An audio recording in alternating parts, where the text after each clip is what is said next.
श्री सुखदेव जी कहते हैं कि उस समय की बात है जब लाखों राक्षसों ने, असुरों ने, दैत्यों ने राजाओं का रूप धारण करके पृथ्वी में आतंक मचा रखा था। अहंकार से भरे हुए, बल से भरे हुए पृथ्वी को आक्रांत कर रखा था। आक्रांत पृथ्वी त्राण पाने के लिए रो रही थी। ये उस समय की बात है जब यदुवंशी राजा शूरसेन, माथुर मंडल शूरसेन मंडल का मथुरापुरी में रह करके शासन करते थे। ये मथुरा समस्त यदुवंशी नरपतियों की राजधानी थी। मथुरा में सदैव भगवान की उपस्थिति पाई गई है। मथुरा में सूर्य के पुत्र वसुदेव जी का विवाह देवकी जी के साथ हुआ। ये उस समय की बात है जब नवविवाहिता पत्नी देवकी को रथ पर विराजमान करके वसुदेव जी ले जा रहे थे। कंस बड़ा बलवान, स्वभाव में धूर्तता, वसुदेव जी से कहा मैं रथ हाँकूंगा, मेरी बहन है। और रथ के घोड़ों की लगाम पकड़ ली, स्वयं रथ हाँकने लगा। रथ चल पड़ा। जिस समय घोड़ों की लगाम पकड़कर कंस रथ हाँक रहा था, उसी समय स्पष्ट आकाशवाणी हुई, अरे मूर्ख, जिसको तू रथ में बैठाल कर लिए जा रहा है, उसकी 8वें गर्भ की संतान तुझे मार डालेगी। भोजवंश का कलंक। आकाशवाणी सुनते ही कूद पड़ा रथ से, तलवार खींच ली और बाल पकड़े देवकी के।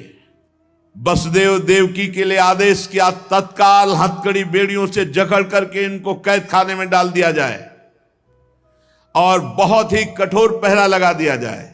वर्ष वर्ष में जो संतान होती मारता गया, उसे हर बार शंका बनी रहती, पता नहीं वो भगवान किन बालक के रूप में प्रकट हो जाए।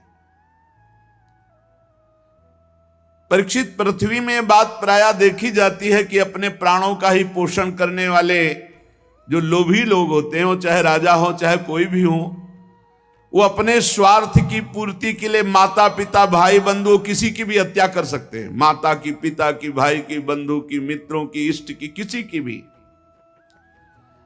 ऐसे स्वार्थी पुरुषों से कभी मित्रता नहीं रखनी चाहिए, नहीं हानि ही होती है। जब कंस ने एक एक करके देवकी जी के 6 बालक मार डाले, तब देवकी के 7वें गर्भ में भगवान के अंश स्वरूप अनंत महिमा, अनंत बलशाली भगवान शेष जी पधारे देवकी जी के गर्भ में। अनंत भगवान जब 7वें गर्भ के रूप में देवकी के उदर में पधारे, बड़ा आनंद। पर देवकी जी को लगा कि कंस इसे भी मार डालेगा, इसलिए वो रुदन करने लगी। विश्वात्मा भगवान ने देखा कि माता को बहुत दुख है और यदुवंशियों को कंस सताए ही जा रहा है, तो अपनी योग माया का स्मरण किया और योग माया को आदेश किया, देवी कल्याणी, तुम ब्रज में जाओ, वह प्रदेश ग्वालों और गौओं से सुशोभित है। वहां नंद बाबा के गोकुल में वसुदेव जी की पत्नी रोहिणी गुप्त रूप से निवास कर रही।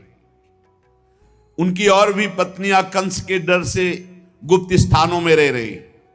इस समय मेरा महान अंश, जिसे अनंत शेष जी कहते हैं, देवकी के उदर में गर्भ रूप से विराजमान है। तुम जाओ वहां से उस गर्भ को रोहिणी के उदर में रखो। मैं स्वयं आ रहा हूं, अब विलंब से आने जा रहा। अब मैं समस्त ज्ञान बल आदि अंशों के साथ देवकी का पुत्र बनूंगा। और नंद बाबा की पत्नी यशोदा के गर्भ से तुम प्रकट हो, योग माया को आदेश किया। जब योग माया ने देवकी का गर्भ ले जाकर रोहिणी के उदर में रख दिया, तब समस्त द्वारपाल और सब जगह खबर पहुंच गई, गर्भ नष्ट हो गया देवकी। किसी को आंतरिक पता तो है नहीं, नगरवासी बहुत कि बेचारी के 6 तो मार डाले गए और 7वां गर्भ नष्ट हो गया। हाय कितना कष्ट देवकी को है। देवकी जी भगवान का निवास स्थान बन गई। परीक्षित, अब समस्त शुभ गुणों से युक्त बहुत सुहावना समय आया। रोहिणी नक्षत्र था, आकाश के सभी नक्षत्र ग्रह और तारे सौम्य हो रहे थे। अब तो काले काले मेघ आकर मंडराने लगे और धीरे धीरे गर्जना करते हैं। भारी वर्षा प्रारंभ। जन्म मृत्यु के चक्र से छुड़ाने वाले जनार्दन भगवान का अवतार समय निशीत रात के 12 बजे। उसी समय सबके हृदय में विराजमान भगवान देवरूपिणी देवकी के सामने प्रकट हुए। श्री भगवान ने कहा, देवी, स्वयंभू मनवंतर में जब तुम्हारा पहला जन्म हुआ था, उस समय तुम्हारा नाम था प्रश्नी और ये वसुदेव श्रुतपा नाम के प्रजापति थे। तुम दोनों के हृदय में बड़े ही शुद्ध भाव थे। जब ब्रह्मा जी ने तुम दोनों को संतान उत्पन्न करने की आज्ञा दी, तब तुम लोगों ने इंद्रियों का दमन करके उत्कृष्ट तपस्या की। तुम दोनों ने वर्षा, वायु, घाम, शीत, उष्ण आदि काल के विभिन्न गुणों को सहन किया और प्राणायाम के द्वारा अपने मन के मल को धो डाला। तुम दोनों ने सूखे पत्ते खाकर फिर हवा पीकर केवल तपस्या की। अभीष्ट वर प्राप्त करने की इच्छा से मेरी आराधना की। कितना कठिन तप। मुझ में चित्त लगाकर ऐसा परम दुष्कर घोर तप करते हुए देवताओं के 12,000 वर्ष व्यतीत हो गए।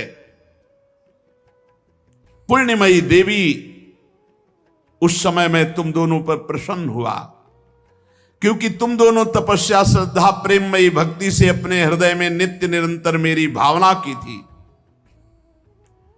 जैसा मैं आज तुम्हारे सामने प्रकट हुआ हूं, ऐसा उस समय भी प्रकट हुआ था और तुमसे कहा वरदान मांगो। तब तुम दोनों ने कहा, आप जैसा पुत्र मुझे चाहिए। तो मेरे जैसा तो सिर्फ मैं ही हूं। तो मेरे जैसा पुत्र, तो मैंने ये वरदान दिया कि मैं ही स्वयं तुम्हारा पुत्र बनकर आऊं। ये छोटी मोटी तपस्या का फल नहीं है, आप देख लीजिए। अगर आप जीवन भर रामकृष्ण हरि भगवान नाम जपते हुए भगवत प्राप्त हो जाते तो कितना सरल है, कितना सरल है। इसीलिए धन्य है ये कलयुग, जो कम समय में भगवत प्राप्ति, केवल भगवान नाम जप और थोड़ा सा केवल पापाचरण से अपने को बचा लो तो भगवत प्राप्ति हो जाएगी। हे माताजी, मैंने देखा कि संसार में शील, स्वभाव, उदारता, अन्य गुणों में मेरे जैसा कोई नहीं, इसलिए मैं ही तुम्हारा पुत्र हुआ हूं। मैं ही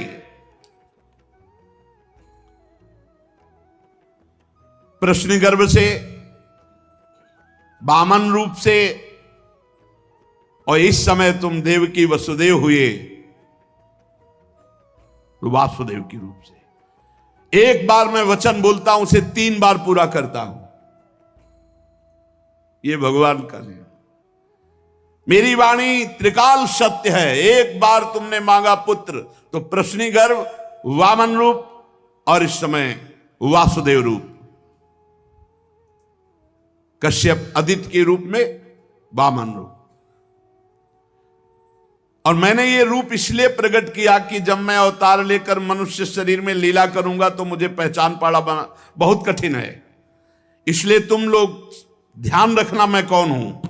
ये खास बात, एक खास बात ध्यान देने योग्य बात है। भगवान कह रहे हैं कि तुम दोनों मेरे प्रति पुत्र भाव और निरंतर ब्रह्म भाव रखना।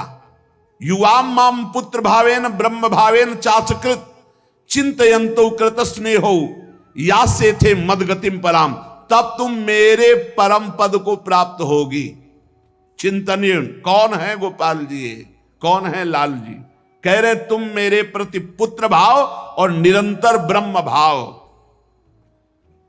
इस प्रकार के चिंतन द्वारा तुम मेरे पद को, मेरे प्रिया प्रीतम है कौन? देखो हित सजनी जी नहीं कह रहे, जैसे हित हरिवंश करत अपनो जस प्रगट अखिल ब्रह्मांडन, अखिल ब्रह्मांड के अधिपति हैं, पर ब्रह्म परमात्मा तत्व की उपासना हो रही। हमारा भाव है कि वो हमारे यार हैं, हमारे मित्र हैं, हमारे पति हैं, हमारे पुत्र हैं, हमारे स्वामी हैं, जो भाव रख सके, लेकिन है कौन? इसीलिए शांत भाव है, शांत भाव में पूर्ण तत्व ज्ञान हो जाता है। भगवान इतना कहकर चुप हो गए और अपनी योग माया से देखते देखते एक छोटे शिशु के रूप में नीलमणि, वसुदेव जी ने देखा कि भगवान तो बाल रूप हो गया। अब तो और डर लगा, कहीं कंस को पता चल गया और तलवार लिए हुए आवे, कुछ अमंगल करे। बहुत घबरा गए और भगवान ने कहा कि मुझे गोकुल पहुंचाओ, नंद बाबा के यहां सुधा मैया के पार्श्व में सुला के आओ। मुझे तुम्हें डर लग रहा है, मैं मारूंगा इसे, पर अभी मुझे पहुंचाओ वहां।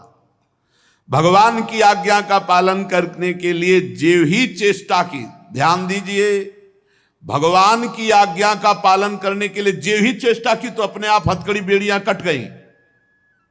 माया की हथकड़ी बेड़ियां कट जाएंगी जो ही भगवान की आज्ञा का पालन कर। और बड़े बड़े दरवाजे कोई एक दो नहीं थे, कई दरवाजे थे कंस के कारागार के।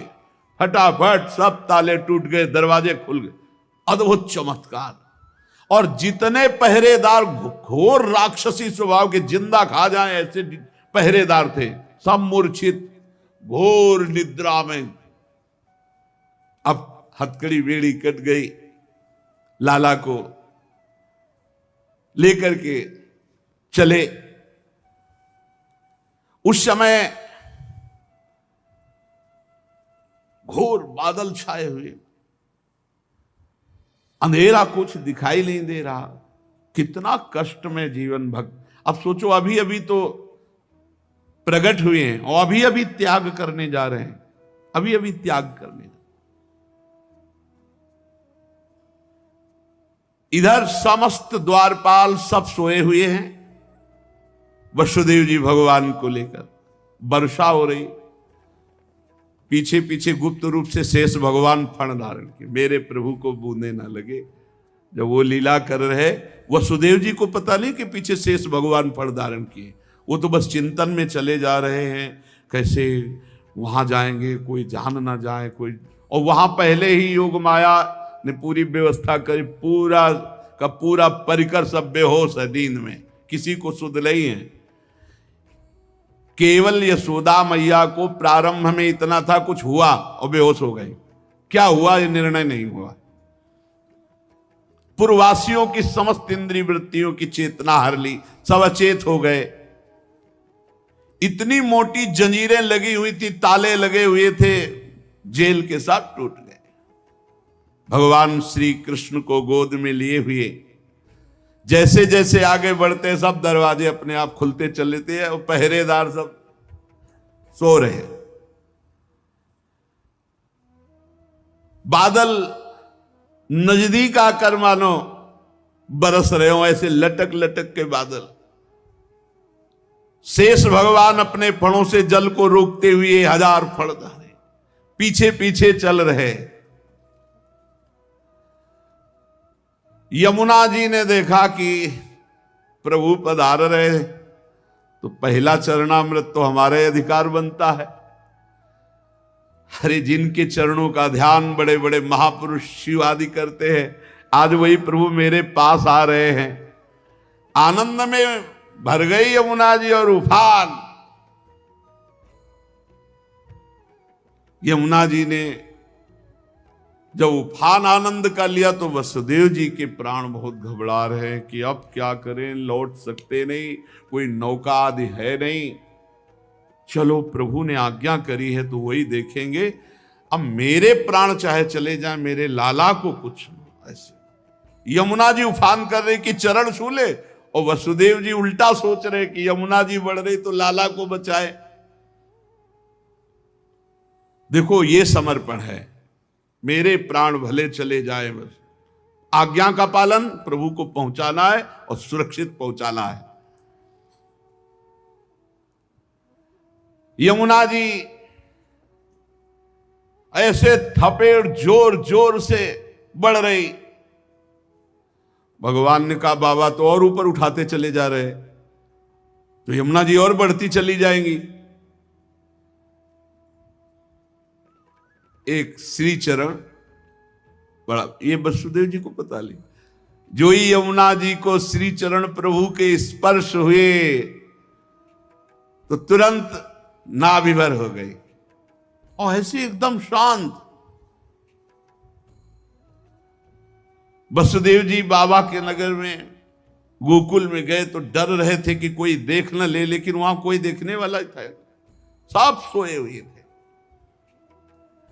उन्होंने अपने पुत्र को, अब वो ऐसे देख रहे थे, और जहां सुलाया तो वहां भी पुत्र था, पार्श्व में योग माया और वही पुत्र। भगवान के इस अवतार में दो अवतार हुए, एक हुआ चतुर्भुज नारायण भगवान का अवतार जो वसुदेव देवकी के सामने, और एक हुआ पीछे आपने सुना है नंद बाबा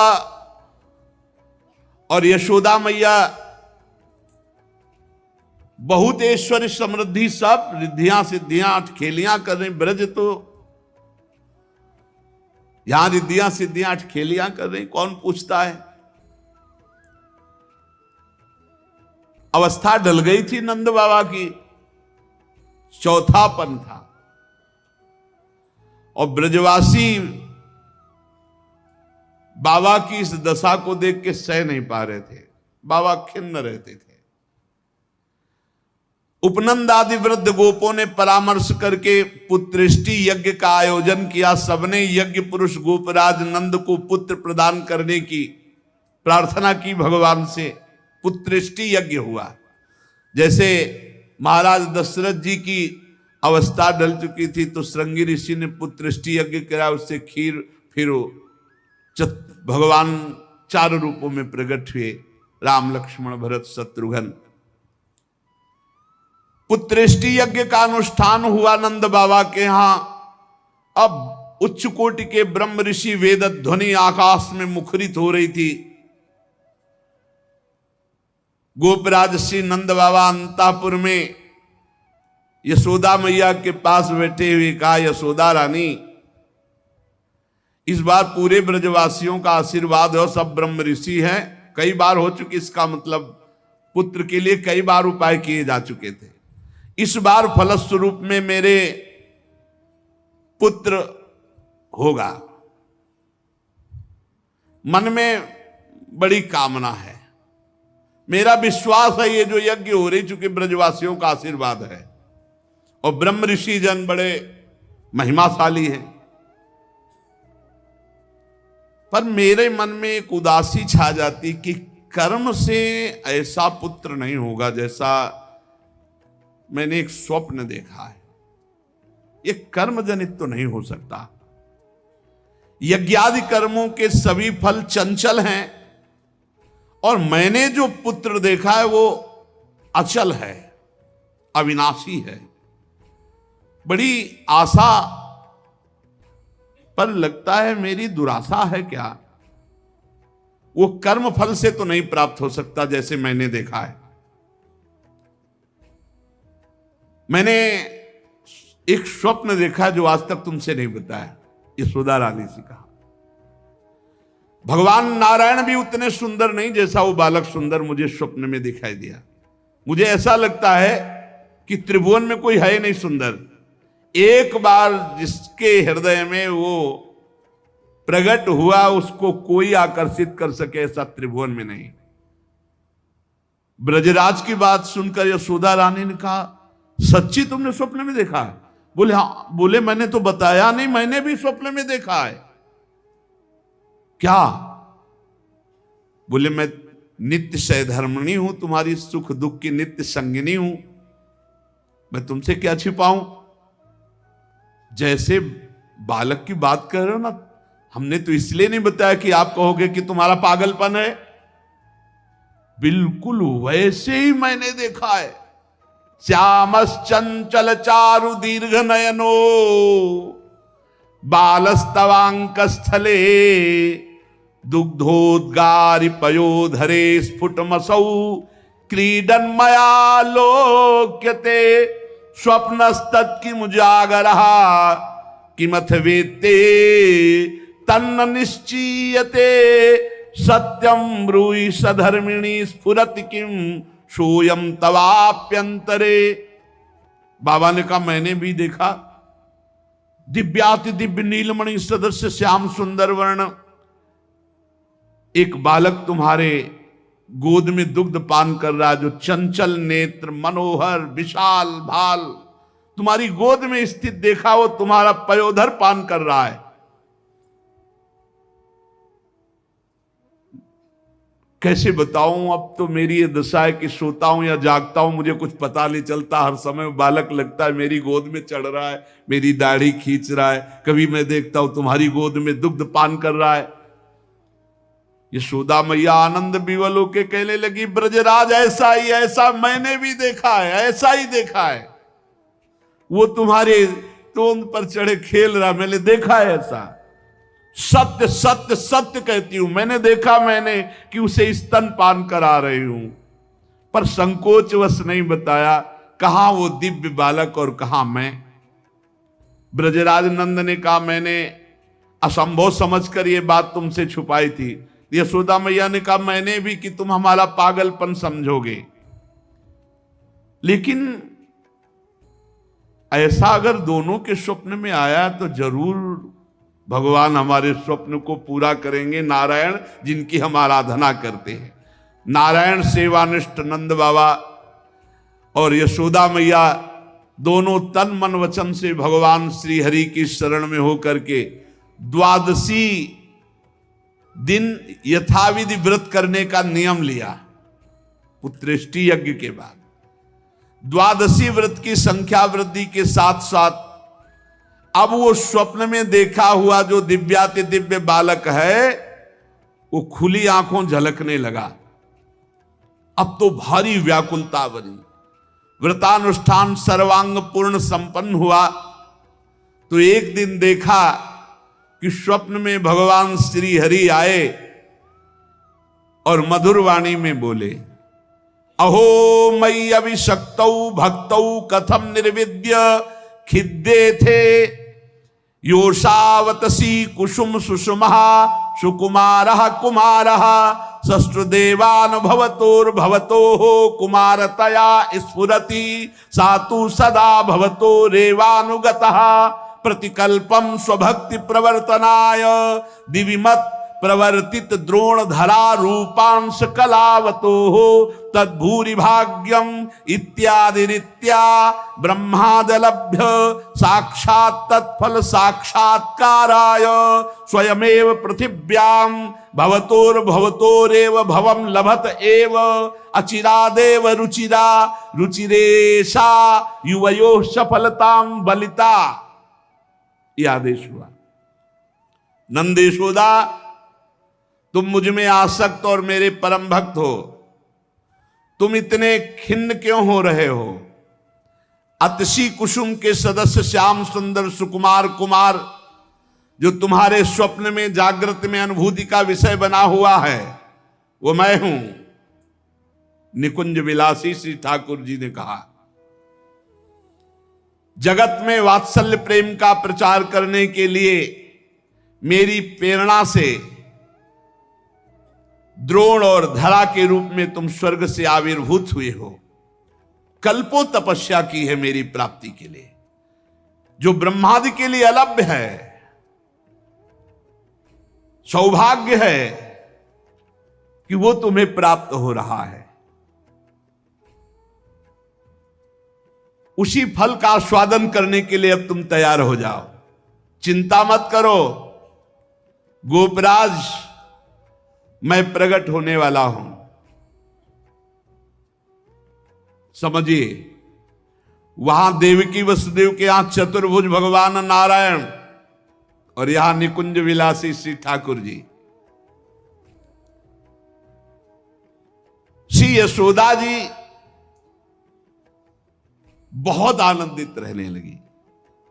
तो एक दिन समस्त ब्रजवासियों ने देखा कि एक अर्धवृद्धा तपस्विनी स्नातक ब्राह्मण बालक को लिए गोपराज नंद की सभा में पधारी।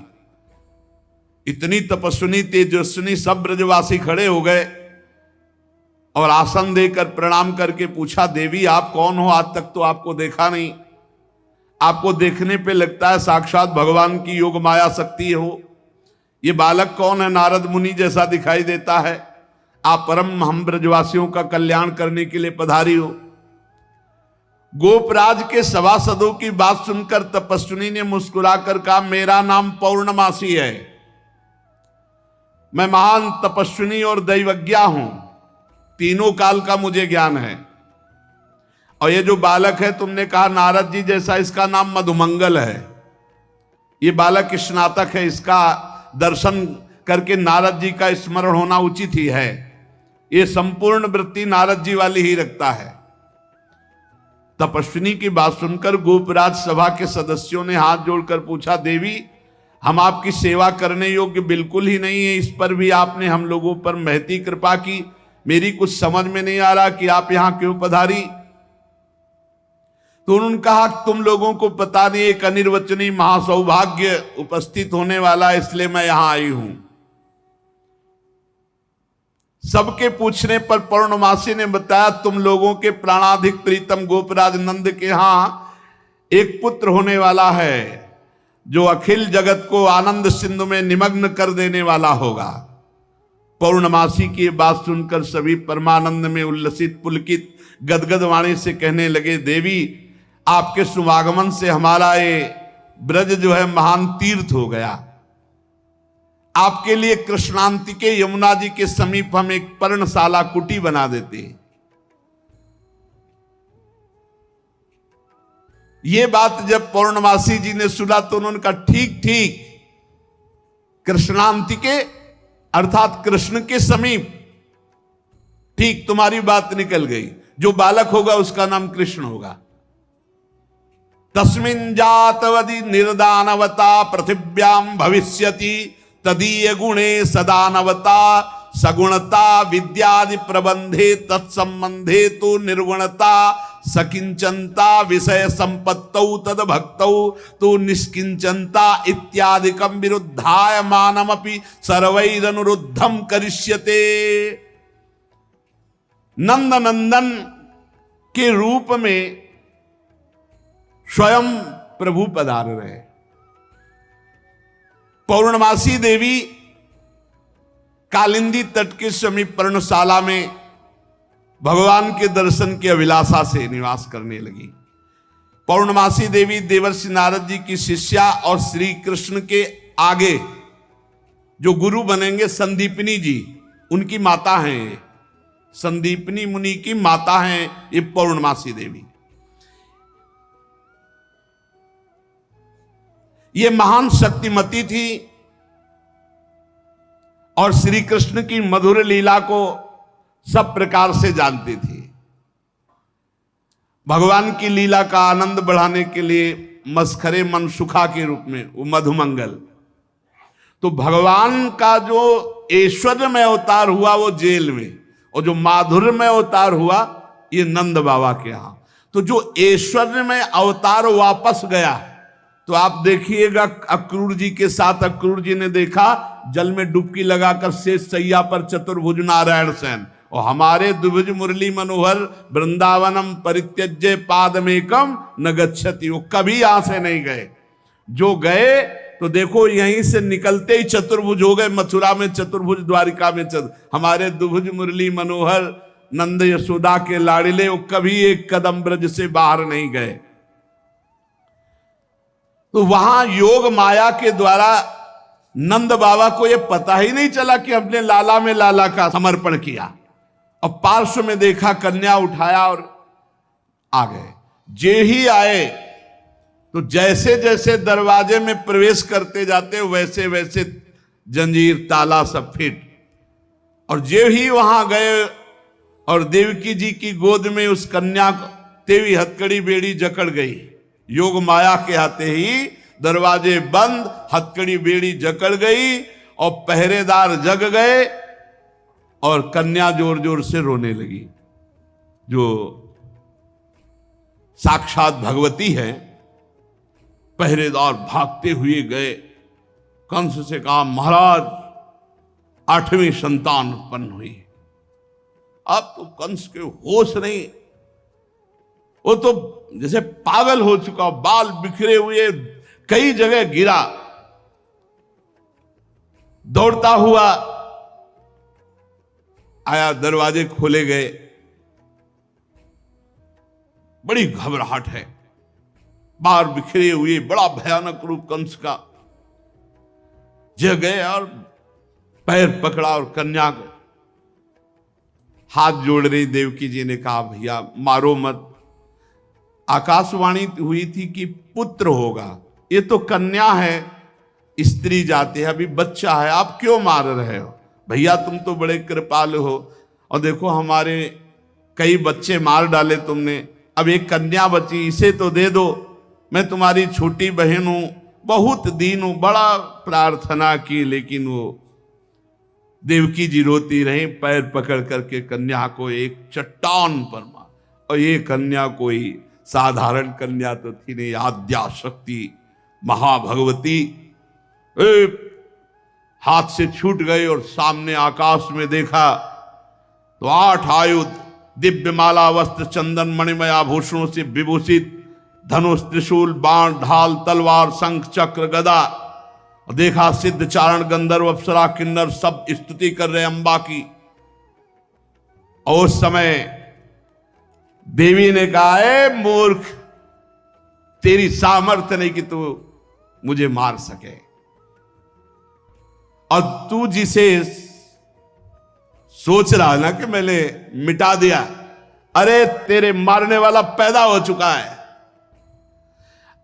निर्दोष की हत्या करने वाले, अब तू बच नहीं सकता, कहीं भी भाग के जा, तेरे मारने वाला पैदा। अब कंस के दिमाग में आया कि संतान तो 8वीं पुत्र होनी थी, वो पैदा हो चुका, ये आकाशवाणी झूठ कैसे बोल सकती? तो पैदा तो देवकी के यहां ही होना चाहिए। बड़ा आश्चर्य हुआ।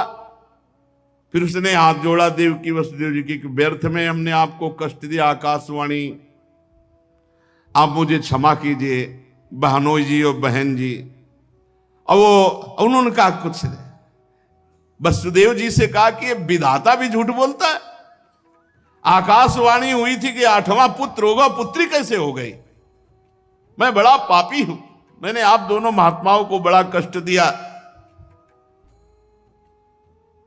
पर वसुदेव जी आपको दुखी नहीं होना चाहिए। जो लोग तत्व को जानते हैं, आत्मा को जानते हैं, वो शरीर के नाश पर दुखी। देखो इनको भी ज्ञान है यार, बड़ा विचित्र। पर उपदेश कुशल बहु तेरे, राक्षस स्वभाव वालों को भी ज्ञान, ये भी उपदेश दे रहे। वसुदेव जी ये शरीर को जो आत्मा मान बैठते हैं, इसी उल्टी बुद्धि के कारण ये एक दूसरे से बैर और राग द्वेष कर लेते हैं, जन्म मृत्यु को प्राप्त होते हैं। यद्यपि मैंने तुम्हारे पुत्रों को मारा, फिर भी ज्ञान के द्वारा देखो कौन किसको मारता है। बड़ा सुंदर ज्ञान दे, अभी बताएंगे ठाकुर जी आके तुम्हें कौन किसको मारता है लौट के। ये जो अपने स्वरूप को भूले हुए हैं लोग, इसीलिए मैं मरने वाला हूं, मैं मारता हूं, ऐसा मैं दुख भोग रहा हूं, ये मेरे को दुख देने वाले घोर अज्ञान की बात। कोई किसी को मारता नहीं, कोई किसी को दुख नहीं, जीव अविनाशी है, शरीराभिमान के कारण ऐसा। फिर भी मैं क्षमा चाहता हूं आपसे। वसुदेव जी के चरण प्रकार देवकी जी ने कहा भैया भैया बस पैर छूने की जरूरत नहीं है, आप खुशी रहो। यह आपने बताया नहीं कि अज्ञान के कारण ही, शरीराभिमान के कारण ऐसा होता है, अपने और पराये का भेद। बस बस आपका इसमें कोई दोष नहीं है। जब वसुदेव और देवकी जी ने इस प्रकार तो कंस वहां से अनुमति लेके चला गया और बुलाया पूरे परिकर को और कहा योग माया ने जो कहा है वो झूठा नहीं हो सकता। 8वीं संतान पैदा हो चुकी है मारने वाली, तो ये लड़की नहीं हो सकती, ये पुत्री नहीं हो सकती, कुछ है, प्लानिंग करो। वो कह रहे पैदा हो चुका तो ब्रजय में होगा। कंस के मंत्री जितने थे वो कंस से भी ज्यादा बुरे स्वभाव वाले थे।